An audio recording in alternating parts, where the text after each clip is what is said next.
Retired Navy Senior Chief Steve Myers sells real estate. If you're buying or selling your home in Florida, call Steve at 904-479-6778. Make sure to tell him Tuddle sent you. Your reasons for listening to the show, well, those are your own. But just keep in mind that the views, information, or opinions expressed on the Tuddle Daily Podcast are solely those of the individuals involved and do not necessarily represent those of our sponsors. Yeah, it's called free speech, people. Nobody's forcing you to listen. One-of-a-kind shades made to order by VaporShades.com. Vapor Shades designs the outer layer of the sunglasses just like a wrap on a car. They customize your sunglasses, marbling the paint. The end result is no two pair of sunglasses are alike. Yours will be completely unique to you. Check us out at VaporShades.com. Use promo code Tuddle for 15% off your entire order. Get ready for your daily dose of Tuddle. The all-time greatest intern/producer we've ever had, of course, Tuddle. Tuddle in Florida. From the Vapor Shades Hobo Fish Camp, it's the Tuddle Daily Podcast. Anarchy! Anarchy! Anarchy! No wonder nobody likes you, Tuddle. Everything's a goddamn debate.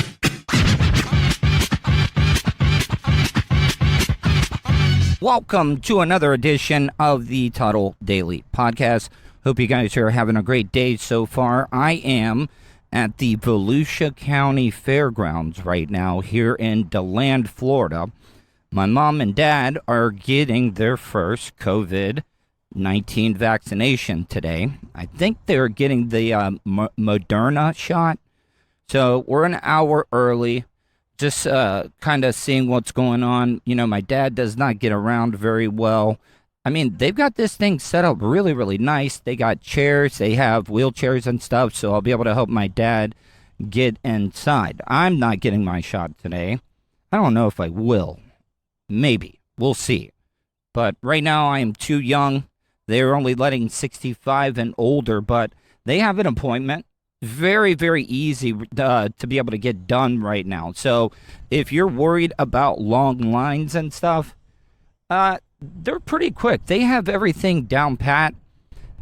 Everybody has been very, very nice here today, and it's not confusing people. So if you're older and you're afraid, I don't know how to go about it, go to the Florida State website, not Florida State University, but the State of Florida website. I think it's COVID-19. I'll get the exact web address. That's how I ended up getting them set up for this shot today. So I'll give you an update here in just a few minutes. Check out my website, Tuddle.net. That's Tuddle with two D's, Tuddle.net. If you'd like to reach out, there's a couple of ways you can do that. You can email me, Tuddle@gmail.com, or leave me a voicemail, 407-270-3044. All right, welcome back, guys. I found that website. It is Florida Health COVID-19.gov is the website that I went to be able to get my mom and dad scheduled. Per usual, nobody listens to me. I told them that we were going to be here way too early. This isn't one of those drive-through COVID-19 vaccination sites. They actually bring you into the Bill Hester exhibit hall. If you, it's kind of where they have the flea market at. The farmers market here every single weekend, especially the place where they always have the gun shows at, the Bill Hester exhibit hall. They don't let you come in until 10 minutes before your appointment. Make sure, this is very, very important, you guys need to end up bringing your Florida ID and proof that you were over 65, which your ID already does. So we still got about another 30 minutes before my parents are able to get into the Bill Hester exhibit hall to be able to get their first vaccination, which I did find out is Moderna, which I think that is the better of the two, but I don't think it's that much of a difference. It's like a 1% difference. So I'm going to come over here and see. So how are you doing? Are you nervous about getting your shot today? No, I'm ready. Yeah. All right. Well, I mean, are you good at taking shots? I mean, you've had a lot of them in your life. Please, I've had tons. Yeah, so, all right. Well, I don't know what you guys would do without me. Me neither. we're going through all these old pictures. If you want to go to my social media, twitter.com/Tuddle, Instagram.com/Tuddle, or Facebook.com/Tuddle, you'll be able to see some of these old pics that my mom has found, and I've been posting them. You guys have been pretty much enjoying them, as far as I can tell. I mean, you guys are giving me a lot of favorites and retweets as well, too. Let's come over here and talk to my dad. Dad, are you getting nervous at all? Not at all. Wait, say that again? Not at all. Not at all? Are you going to be going out more, getting around people, enjoying it? I might not get around a lot of people yet, but... Yeah. Well, I did check with him at the front door. You do have to say thank you, President Biden, before you get the shot, so... President Trump got me this shot. All right, guys. Parents finally done with the shot. I got them back to the Hobo Fish Camp, and I wanted to get their little post-jab reaction. And I'll go more into the process, but I just want to hear from them about their experience. I was very pleased. They were efficient. They moved us in and out quicker than I thought. All right. Now, how are you feeling right now? Good. Are you worried about having any of the side effects? No, not really. Did it hurt? I figured if you were gonna have a reaction, I'd have it by now. They make you sit there 15 minutes. Yeah, they do make you sit there 15 minutes. Now, Dad, what did you think about the shot? I had no problem with it. Did it hurt at all or no? I didn't even know they'd done it. Yeah, I was, well, see, I told you I didn't see that needle come out. I checked her twice, and I didn't see that needle come out of your arm. That's where they put that chip at. All right, that's just all rumors. All right, guys, I'm going to break down the experience. I just wanted to hear from my mom and dad, so be right back. All right, guys, I am back in my PT Cruiser, the Tuddle Daily Podcast studio, back live at the Hobo Fish Camp. Now, let me walk you through this. This was not one of those drive-up ones where you can get vaccinated. No, they make you go in. Like I explained earlier, it's in the place where they have the gun shows all the time. Now, I had already pre-registered them online. I did everything. And guess what? They make you fill out the same fucking questionnaire that I had to do online. Because when you do it online, they give you this QR code. And if you don't know what a QR code is, it's like one of those weird looking symbols that you can scan and it has all the information on it. Well, guess what? Had to fill out all the paperwork again. I think it's kind of stupid because, I mean, they're having to clean every single one of those pens. They're having to clean all the clipboards over and over again. And I understand not a lot of people are capable or even know how to get online or doesn't even have internet. But it was like, why did I already fill this stuff out, which took me quite a while? Also, the other thing, why do they need to know what race you are? Like, I have no problem with that. I just find it kind of interesting that that is one of the questions that they ask you on there. Are they trying to find out, hey, are the minorities trusting us? Are the minorities believing that this shot is completely safe? You know, I played that audio of Chris Rock. Chris Rock said he was going to get it. But I can understand why some minorities would be apprehensive about getting the shot. I mean, look at what our government did to the Tuskegee Airmen back in the day. But I don't know, man.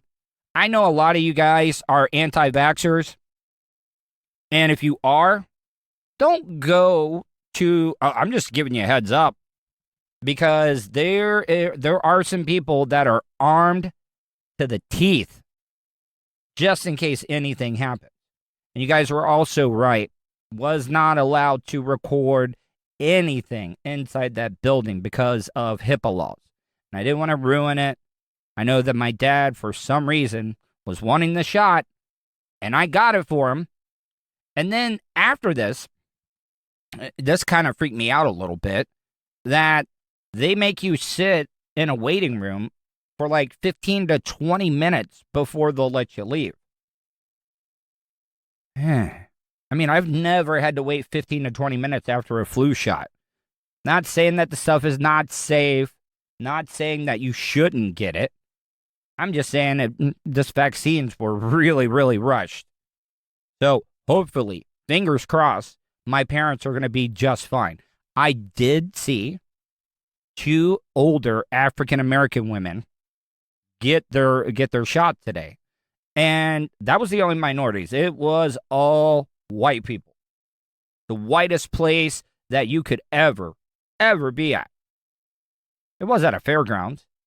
And then they had the testing site going on in the same place as well, too. So what happens is that they give you a card with like your little ID. I guess your ID now. It's like Nazi Germany. Where's your papers? Because when you come back to get that second shot, you got to show them this card. Because I don't think they're going to let you get that second shot if you can't prove that you had the first one. And one of the questions that I asked, like, you know, my parents did get the Moderna shot. And I asked, so how do we know that we're going to get the same vaccine? You guys aren't mixing those up, are you? And they said, no. But with our government and our governor, Ron DeSantis, I wouldn't be surprised if they were mixing up the shots. Who cares? Who cares if you grow a third or fourth eye, 2 dicks, extra toes, an ear on your forehead? Yeah, let's mix them up. Johnson & Johnson, Moderna, just put it in a blender. You get what you get. But for the most part, it was a great experience. I had to get my dad in a wheelchair, and I had to roll him in. I was surprised that they actually let me in, but it absolutely said no filming or recording at all.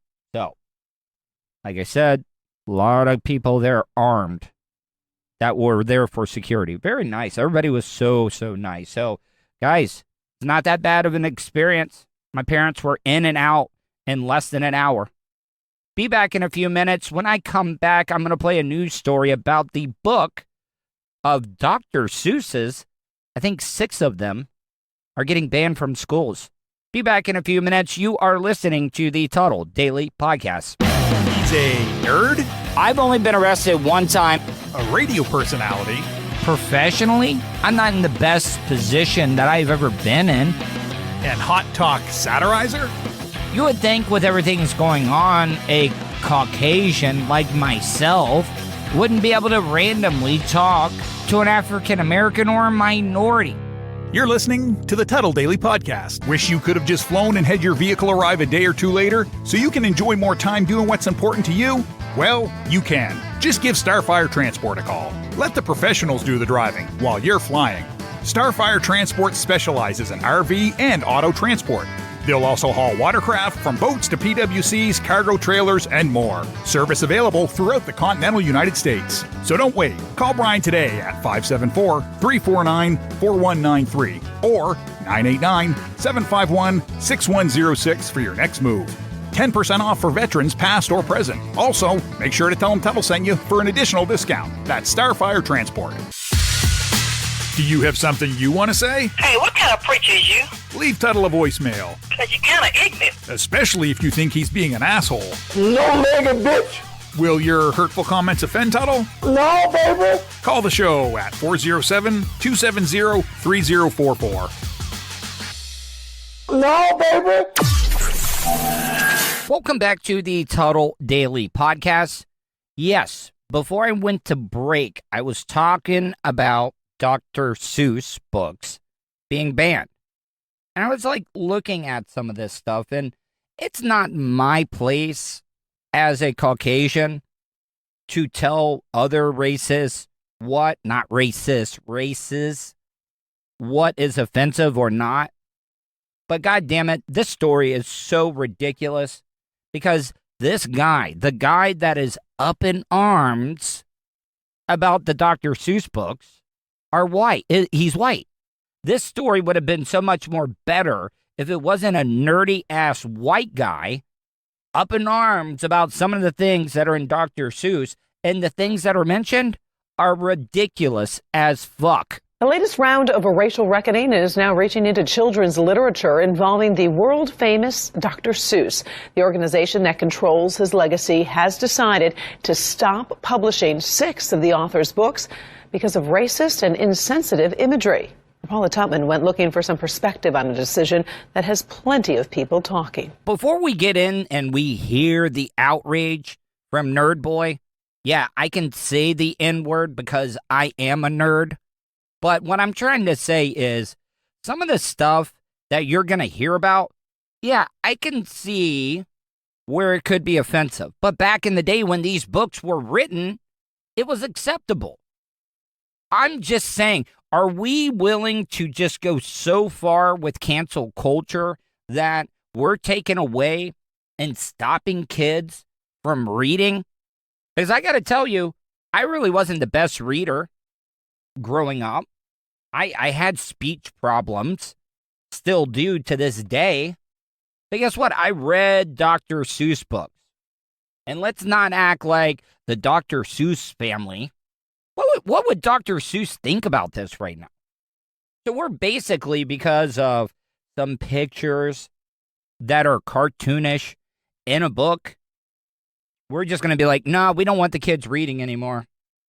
We don't want the kids to know how different the races are.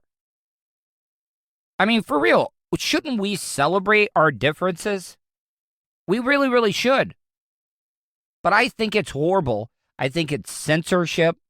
I think that we're taking away opportunities for kids to fall in love with books, but Nerd Boy wants the attention. And the thing that I saw on Mulberry Street has a Chinaman who eats with sticks. I'm sorry, is this a case of the Mandela effect here? And if you don't know what the Mandela effect is, you remember things one way when they really didn't happen that way? Because I got to tell you, every time that I've been to a Chinese food restaurant that's owned by Asians, I get chopsticks. They offer chopsticks to you. So where is the problem here having a Chinaman eat with chopsticks in the book? My fucking God, are we just going too far with this? I mean, I know, look, it is Dr. Seuss's family that's wanting to take these books off there, but, like, what, were they pressured? Where they were like, hey, we're going to call the NAACP, or I'm sure that the Asian Americans have, like, some group that helps protect them. So what I'm trying to say is, if I go to a Chinese food restaurant, why are they offering me chopsticks to eat with? Are they being racist against themselves when they do that? Unbelievable. It's outrageous. Professor Philip Nell could be considered a Seussologist, well known in academia and considered a go-to expert, a professor of literature at Kansas State University. He's been writing about racism in children's literature. Am I the only one, when I think of the state of Kansas, I'm like, yep, that is the whitest state in the world. And I'm sorry, I got problems, and I have a problem with it. A white guy, a Caucasian, some cracker-ass motherfucker telling us what's offensive or not. Like I said, this story would be so much more better if it was a minority that was complaining about this. This guy is just wanting the attention. Some of these people just do this. They get outraged because the media is dumb enough to give some asshole like this some type of attention. And once again, we should never, ever censor anything. Do I support racism? No, I do not. But the First Amendment says the protection of unpopular speech. That's unpopular speech. Listen, you can say all the racist things in the world. Do I think it's right? No, I absolutely despise it. But it is your right as an American to be able to say that. Now, where it crosses the line is when you physically try to harm somebody, physically hurt them, or denied them civil liberties based on their color, race, or religion. So this white guy, do you think if he's a Seussologist, which he is definitely a nerd boy now, once again, I can say nerd boy because I am a nerd. But what I'm trying to say is, if the guy was a Seussologist, why would you want to censor the guy that you're an expert of? It just does not make sense because the guy wanted the attention. Long before the publishers of Dr. Seuss pulled licensing and publishing for 6 of his books. Some of the most egregious ones come in If I Ran the Zoo. Professor Nell knows that there will be a conflation and deflection, that there will be people who say pulling titles from a beloved master storyteller is just going too far.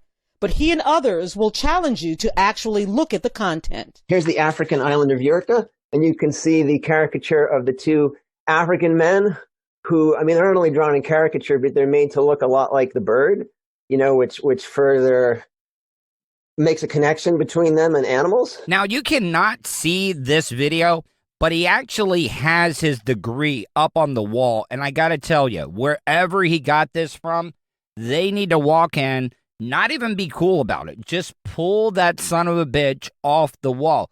Guess what, buddy? All humans are animals. Look it up. We might be mammals, but we are all animals. So, am I the only one that has a problem just because you made it look like a bird? No, we're all animals. This guy is dumb as fuck. The way Asians are depicted in And to Think I Saw It on Mulberry Street, the caricatures of Middle Easterners in Scrambled Eggs Super, and on Beyond Zebra, and Inuits in McGilligan's Pool, and Africans called pygmies in The Cat's Quizzer. I think about... Pygmies is not a racial term. There is actually a group that's called African pygmies. The African pygmies or Congo pygmies, variously also Central African foragers, African rainforest hunters and gatherers, are a group of ethnicity natives to Central Africa, mostly the Congo Basin, traditionally subsisting on foraging and hunting and gathering type lifestyle. There are things called pygmies. How is that a racial term or a racist term? I just don't see how. Not unless the pictures had like the menstrual, not like menstrual cycle, menstrual. I think I got that word right. Shows that they had back in the day. Yeah, that's racist as hell. But come on. Just because Dr. Seuss, what if Dr. Seuss was a fan of the pygmies? What if Dr. Seuss spent some time in Africa and was kind of marking out to the African pygmies? And that's why he he had the translator, and I don't even know how Dr. Seuss sounds, but I'm sure he had a great time hanging out with the pygmies, and he was like, hey, next book, I'm going to name some of my characters after you just to mark out to you, just to thank you for the hospitality. And they're like, yeah, that's fine. Thank you, Dr. Seuss. We're glad that you came and hung out with us. These are small little things, and we're willing to just throw away potential books that kids could be reading. It just does not make sense. How can children's literature tell children the truth? How can we raise a generation of kids who weren't brought up on the lies that I was brought up on, And how can we raise a generation of kids who are willing to think carefully and critically about race, about racism, about how they benefit from it if they look like me? I'm sure if you're listening to this right now, and from the comments that I'm making, you're probably like, oh, Tuddle's one of those guys that supports the rebel flag. No. I grew up in the South all my life. I despise it. Fucking hate it. I mean, they were a bunch of traitors. They tried to go against the United States of America. And people want to celebrate that? I have a problem with that. It does represent hate. Don't give me that heritage stuff. Yes, it needs to be seen. It needs to be in a museum. But goddamn, people, do you realize some of the cartoons that I grew up watching that were racist? Do you realize the cartoons that our parents were watching back in the day, how racist that was? Especially during World War II. Oh my God. Some of the cartoons that they came out with against the Japanese, wearing the big thick glasses and big buck teeth like Bugs Bunny. Nobody had a problem with that. You want to know why? Because they attacked us. When you attack America, people take pride. Yeah, like, fuck Japan. No, but that's still racist. But what I'm trying to say is, like, they even did a lot of Southern stuff. Nobody found, like, Foghorn Leghorn racist a little bit. The way that he would talk to the little chicken hawk. Or the one where Bugs Bunny and Yosemite Sam were at the Mason-Dixie line. Yeah, trust me, there's a lot of stuff. There's one cartoon extremely racist with Bugs Bunny called Rabbit Stew, where they had a caricature, big lips of a black man trying to hunt a rabbit. Yeah, I mean, I can see where that would be taken out of context. But it's getting better generation after generation. Should we wipe that completely out of everybody's memory? No. I mean, there's a place where that needs to be seen. But some of the stuff that they're mentioning in this Dr. Seuss book, do you think kids even realize? No, they don't. They're just kids. But we want to keep them from not reading. That's exactly what we're doing. Professor Ellen Donovan is also a children's literature expert at Middle Tennessee State University. Just giving you guys a heads up. I'm sure you can tell when you hear this lady talk.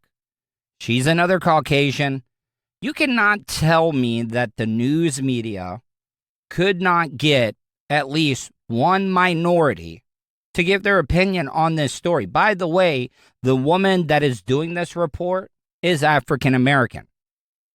At the end of the story, she doesn't even give her opinion on it, which is, I mean, as a journalist, you're not supposed to give your opinion. You're just supposed to, report the news. But come on, take a chance. Because I'm telling you right now, I think it's complete bullshit that two of the people that are against Dr. Seuss books have probably never, ever been a victim of racial profiling, have police brutality, or anything like that. And this is the best that this local hack news station could do. Yeah. What may have been comic at one time now doesn't feel quite so funny anymore. So when Dr. Seuss is depicting people in ways that evoke stereotypes, we begin to recognize that may be harmful, especially for children who are absorbing these stereotypes without much awareness of the background of them. I'm just guessing, but what is the average age of kids that read Dr. Seuss books? It's got to be in between like 5 and 10, correct? Do you think that they really are going to become racist because they show a Chinese man, Chinese food, eating with chopsticks a bowl of white rice? Yes. Yeah, why is it got to be white rice? I'm just saying, I mean, you can nitpick and look at every little thing. Yes. I do not support racism at all. What I'm mad about is that we are removing potential books that kids could be reading. Kids that could connect. Dr. Seuss, that book could get people or kids interested into reading. And now just because they depict something that looks like an animal, or, yeah, I got a big helicopter flying over. That is a big military helicopter. Another one coming by. In the world we're living in right now, that shit kind of scares me. Why are military helicopters flying overhead right now? Is stuff about to break off? But back to what I was saying.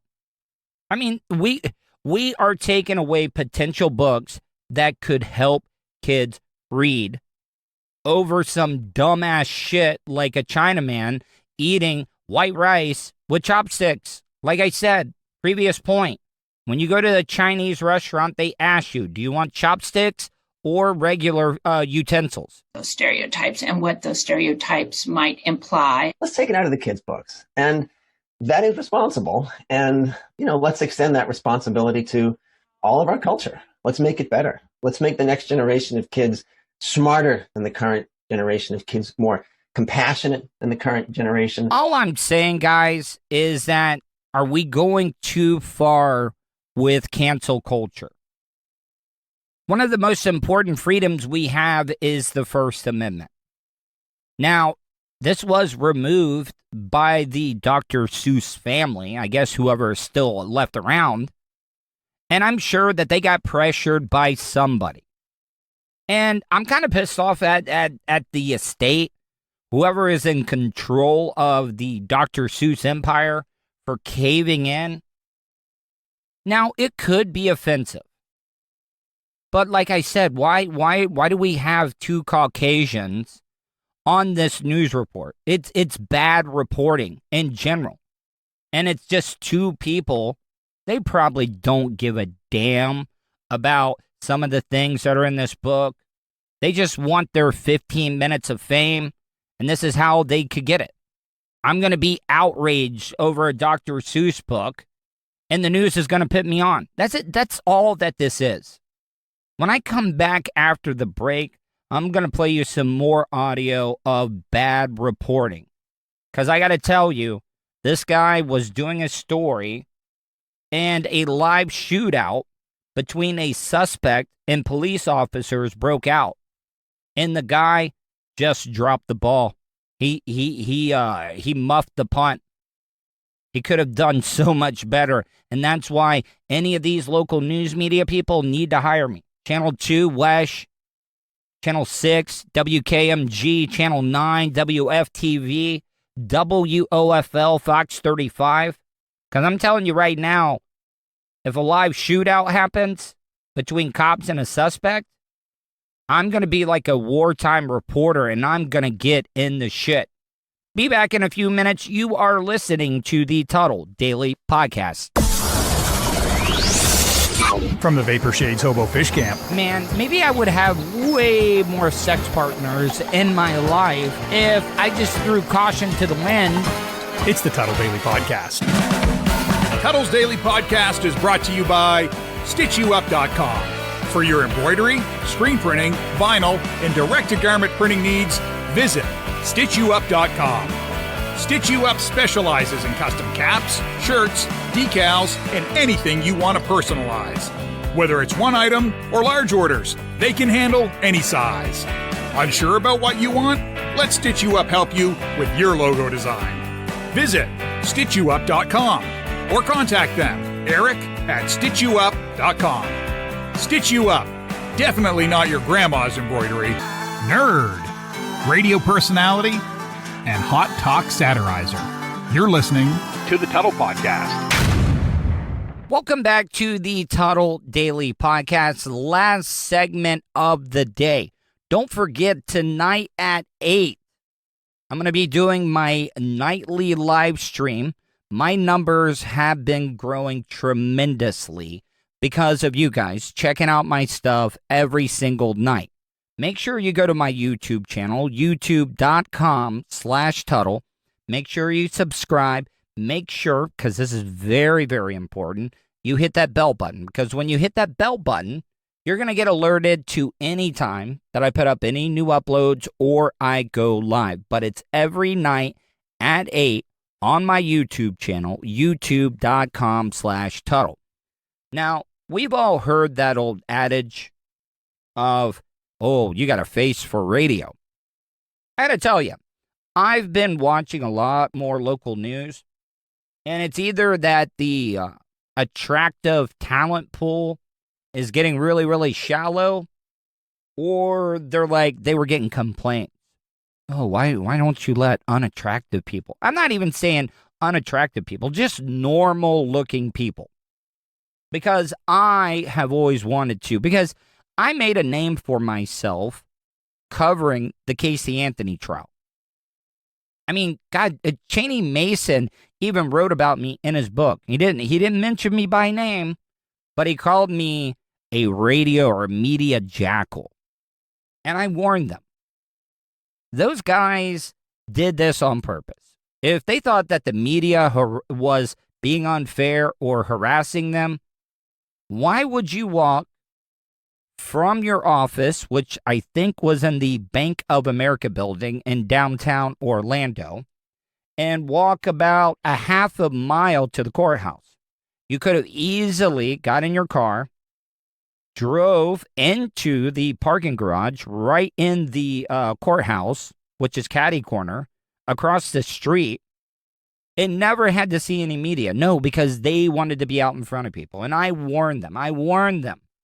Because the first day they were answering my questions, and I told them. And then the second and third day, I'd ask questions. They wouldn't answer. And I warned them. I said, hey, if you guys aren't going to answer my questions, then I'm going to ask you guys the most ridiculous stuff. And the reason why I know that Cheney Mason was talking about me, because one of the questions I asked is one of the questions he brought up in the book. And I know that it was offensive. Yes, I was being a shock jock, but I warned them. They had some female paralegals that were working with them, and I asked the random question. I said, hey, are your female paralegals worried that they're going to spend so much time with Casey Anthony that their periods were going to sync up? Now, am I proud of that question? No. Very sophomoric type question, but I warned them. I am not afraid. I love uncomfortable moments. So there's not a question that I won't ask. And this is also something that journalists don't do enough. They don't do follow-up questions. They'll ask a question, and whoever they're asking it to will just give them the big runaround and not even answering it, or answer it without answering it. And then the journalist won't even use a follow-up question. So that's why I said Channel 2, 6, 9, 35 here in Orlando. If you want to get a reporter that's going to get in the dirt and get you the good video, the good audio, hire me. It'll be the smartest decision that you've ever made. But this next reporter, he's doing a live shot. That's something else I don't understand. Why do you have these poor-ass reporters when there's nothing going on where they're at? It just happened to be where the story happened to happen at? Why are they even there? That's a big waste of time. But the guy's doing the live shot, covering a news story that he covered earlier in the day, and there happened to be a shootout between a suspect that got pulled over and the police officer. And this guy does not know how to react. He completely dropped the ball on this one. The ongoing pandemic is the reason for the cancellation. This is a big loss. We spoke to Trevor Christensen, who owns Activation Pros. So I counted that out. That was almost 5 seconds. 5 seconds, and the guy did not even react. He is still covering the boring-ass story. I'm sure that this story is not going to be any more important than a live shootout. This is your opportunity. I hate it when I see that these broadcasters get an opportunity and they just fumble the ball. I remember a football game that I was watching, a college football game this year, and the sideline reporter, they lost the audio from the main booth, and the sideline reporter, which was a woman, not trying to be sexist, I'm just painting a picture. This is radio. I have to give you all the details in the world. You know, I learned from Ron Bennington. You're the artist. The radio is your canvas, and you got to paint a picture for everybody. You cannot give enough details. But this woman, she just flailed. And I'm not trying to say she flailed and failed. Because this was her opportunity as a broadcaster to absolutely kill it. If I would have been on that sideline, I would have done such a great job. I would have been over the top that they would have been like, hell, you know what? Fuck it. We're not even throwing it back up to the booth. we're going to let this woman on the sideline cover the rest of the game. But this guy, as soon as the guy got off 5 shots, and the guy's not even reporting on it. He is still dead set on covering this boring-ass news story, which I know, I don't give a damn what that news story is. You go to the live shootout immediately. F the story. They help staff about 200 people every year during the Comic-Con. There's something going on. 3 more shots have gone off, and this guy still has not talked about the shootout that is going on right behind him. If I was a program director, I would be firing this asshole immediately. You know, if it bleeds, it leads. And not only is this not recorded, this is live. Why do you think that they go to live car chases all the time? Because it's live. You don't know what's going to happen. And this guy still has not mentioned the shootout that is going on behind him, and I've already counted 8 to 9 shots.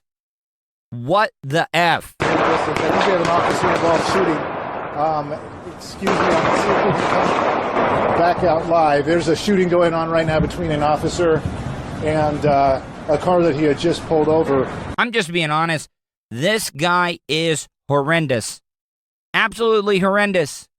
You got something thrown right in your lap like this, and you don't even know what to say? You should be running towards the gunfire. Matter of fact, I think all journalists, I think all reporters or cameramen need to be packing. They need to be packing. Heat, yes. Because guess what? Remember that chick and her cameraman? I forget exactly where it was. But that guy that had worked in the newsroom, that just walked up during one of her live news reports and killed the both of them on live TV. Yeah, this reporter should have been packing some heat, got right into it like a wartime reporter. Do you think those guys during the Vietnam War were running away from the gunshots? No, they were in the shit. Those guys, they all deserve Pulitzer Prizes or Emmys for their coverage during the Vietnam War because those guys put themselves in danger. This guy is being nothing but a pussy. Forgive us for getting out of the story that we're covering. We don't know a lot about what's going on right now or how much we want to cover it. That statement alone should have been automatic termination. I don't know if we should be covering this. Why would you not cover it? This is something that every broadcaster, every reporter, every radio person dreams of. A live shootout. Do you remember that guy over in St. Pete that killed those cops? This was an average everyday listener of the Bubba the Love Sponge show that was out there, and he ended up calling. And guess what he did? He got as close as he could. And we got to hear about 20 to 25 cops Swiss cheese a house, and they ended up killing the guy. It was one of the greatest, most real moments that I had ever heard on radio when the cops just Swiss cheese that house. And that is an amateur. You're a professional, and you're saying, I don't know if we should be covering this. That alone should get you shit canned. Given that we don't know the details. It's one more time. Hey, Phil, we are safe, Phil. We're a block away here, just on the other side of the convention center. This is taking place. We saw this officer pull over the car about 2 minutes before our live hit. We are a safe distance away, and we're going to kind of stay back. That's statement number 2. That should get that reporter fired immediately. We're going to stay back. No. It is your job. It is your duty as a broadcaster to report the story. That is what you're paid for. I'm not saying get right in it, get in between you, or for you to get in between the cop and the suspect shooting out. But no, screw staying back. You get as close as you can so you can get the best audio, the best view. for your cameraman, and you're like, oh, we're staying back. We're saying, no. You run towards the gunshots to get the best coverage. And that's why any of these guys, locally here, WESH, WKMG, WFTV, WFOFL, hire me right now, because I'm not going to be like this dude. I'm going to hop right into action. And I got to tell you, if I die, I die. As long as the cameraman gets it on film, I give them permission to play my death by a stray bullet on the broadcast. I would love for them to do that. I would be more than happy if I was reporting the story and I took one right in the forehead and my brain matter just sprayed all over the camera. Guess what? Let it rip. I don't want it edited. I don't want my face blurred out. I want you to show everything, because I want to go down known as a broadcaster that wasn't a pussy. Hope you guys enjoyed today's show. Don't forget, tonight at 8, the Tuddle Daily Podcast live stream. I want to thank all of you guys for joining me, helping spread the word. Tell your friends, family, loved ones, neighbors, coworkers, or even enemies. Because I think this show could bring enemies together. Hell, I think this show could bring together Israel and Palestine. That's how good it is. Hope you enjoyed today's show. Hope you guys are being safe, and I will talk to you tomorrow. And that's the show for today. Thanks for listening to the Tuddle Daily Podcast. Hey, don't be a dickhead. Do us a favor. Like, share, and subscribe to the show. Also, check out the Tuddle category at 315live.com. The Tuddle Daily Podcast is brought to you by the Vapor Shades Hobo Fish Camp. You want some cool-ass sunglasses? Check out vaporshades.com. Also brought to you by Starfire Transport, StitchYouUp.com, PocketPairClub.com. Special thanks to show intern Hannah and Charlie Alamo for their contributions. Additional imaging and production is provided by CCA Productions. Facebook.com/CCA Productions Presents. Show voiceover service is brought to you by JCVoiceover.com. That guy's got a damn sexy voice. You should hire him. Check out JCVoiceover.com. If you want to help support the show, go to paypal.me/TuddleOnTheRadio. Comments? Concerns? Or do you just want to let Tuddle know he's being a dickhead? Tuddle@gmail.com. That's Tuddle with 2 D's at gmail.com. Leave a voicemail at 407-270-3044. To follow all of Tuddle's social media, go to Tuddle.net. Thanks again for all your support, and we'll see you tomorrow on the Tuddle Daily Podcast. Hey, yo, Terry, what's going on?